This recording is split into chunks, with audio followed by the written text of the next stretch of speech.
jauh dari Allah, walau gak punya apa-apa, keimanannya tetap tertanam dengan begitu kuat. Ketika di dalam zikirnya dia kemudian tertidur, dan di saat tertidur tersebut dia bermimpi didatangi seorang perempuan yang sangat cantik, dan perempuan ini membawa buah apel.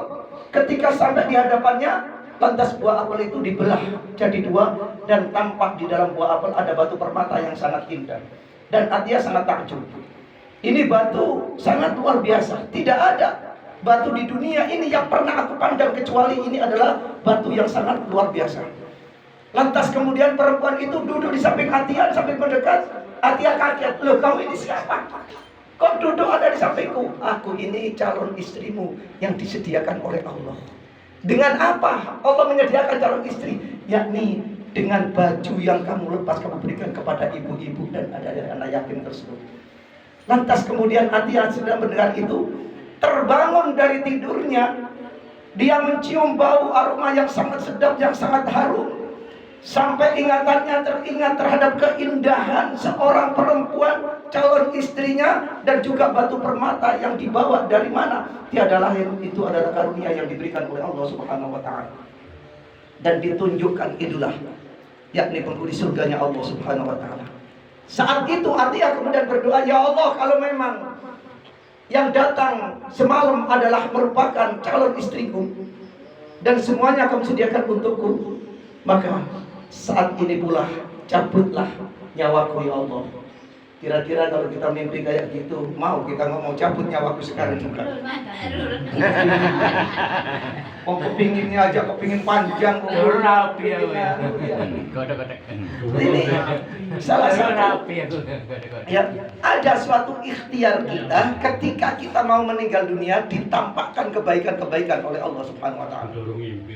Di dalam kitab Hidayatus Shaliqin itu diterangkan, kalau kita akhir hayatnya kepingin kita nanti ditampakkan kenikmatan oleh Allah, surganya Allah, sehingga orang meninggal kayak demikian, kemungkinan dalam kondisi tersenyum, kemungkinan dalam kondisi menyenangkan, atau juga mungkin termasuk husnul khotimah.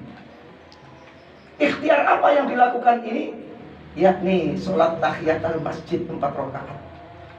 Ini di dalam kitab Hidayatus Shaliqin diceritakan itu. Tahiyatul masjid 4 rakaat, 1 kali salam. Setiap rakaat setelah Fatihah membaca surat Ikhlas 50 kali.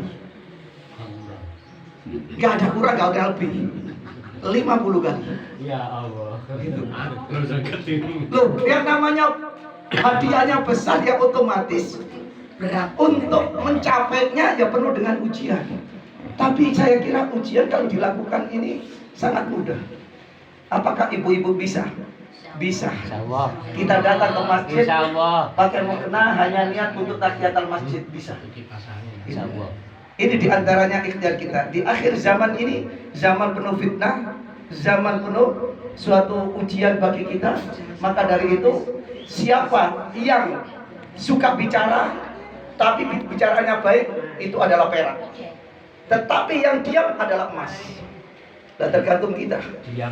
Sekarang kalau kita maunya diam, nggak bisa bicara. Makanya ketika Rasul mengatakan, ya, man kana yu'minu billahi wal yawmil akhir falyaqul khairan aw liyasmut. Siapa yang beriman kepada Allah dan hari akhir, berkatalah yang baik atau lebih baik diam. Dan inilah saatnya kita. Kenapa kita harus bersikap hati-hati? Karena fitnah ini sekarang mengundang fitnah, bukan fitnah yang kecil, tapi fitnah yang besar. Ulama saling bermusuhan, ya, orang-orang yang berilmu saling bermusuhan. Habib dan lain sebagainya, apa itu Habib atau tidak, wallahu a'lam. Kita nggak usah ikut-ikut. Dalam hati kita tetap istiqomah, kita berbuat baik kepada siapapun dan berhusnudzon kepada siapapun. Tetapi ingat bahwa kita di akhirat nanti, di alam barzakh, tidak ada yang khusus bagi Allah, nggak ada.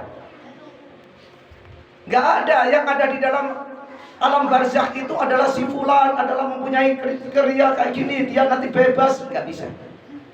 Semuanya akan dihisab dan semuanya ada balasannya. Itu di alam barzakh.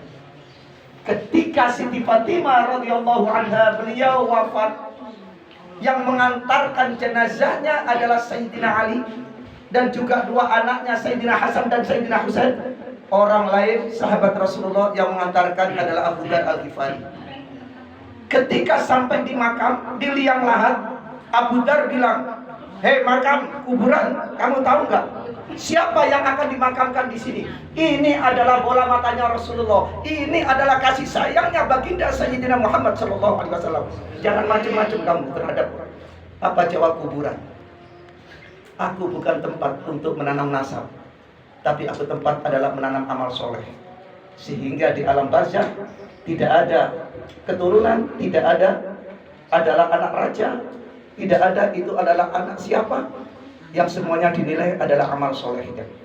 Karena di alam barzah itu adalah alam pembahasan yang tidak ada, yakni tempat untuk berlindung kecuali amal yang pernah dilakukan di dunia.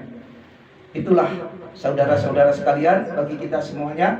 Sekarang dulu kita masih muda, kita nggak berpikir tentang hal tersebut. Yang penting senang-senang. Sekarang bertemu kita dalam kondisi sudah tua, mari kita bermuhasabah tentang diri kita.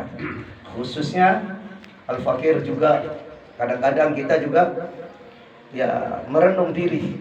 Saya kadang-kadang mikir, saya kalau mati nanti dimakamin di mana? Saya gitu. Mungkin kalau mati di Cikarang, orang Cikarang mungkin pinginnya di sono. Iya. Mungkin kemudian keluarnya di sini, kepinginnya di sini. Itu. Kadang-kadang kita berpikir kayak demikian.